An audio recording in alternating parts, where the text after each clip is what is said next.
Internetda ko'rilgan live hackni hozir bitta ishlatamiz biz. Qani Xusan bos. Mana shu narsani ko'rdik, davleniya ko'taradi deb. Biz bir eksperiment qilib ko'rmoqchi bo'ldik. Nima qilmoqchimiz? Qani? Qo'yma lekin bu. Mana qilib tushyapti.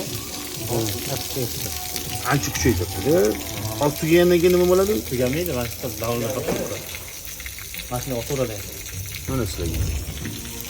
Toza live hack, davleniyasi yo'liga, hali suvni davleniyasi yo'liga tayyor live hack. Shuni teshasizlar, ikkitasini o'rnatib, qanaqa qilishga bo'lsa, Mashina ishlayveradi. yo'q, tushunmadim. Suv qatdan kelyapti hozir, tushuntirib ham qo'yamiz. Bu yoqdan keladi, menga keladi. Hop, Bu mana bu havo vazifasini bajaradi, suvni kuchaytirib beradigan. Qani hisobiga bu suv mana ko'taradi. bu suv o'tdan kelyapti, bu yoqqa kirib oladi. Ha, birinchi kirib oladi, davlatni ko'tarib oladi. oladi. Bu yoqqa haydaydi davlatni bilan. Gap yo'q lekin bu. Texnologiyani yangi stili deydi. Tekin live hack.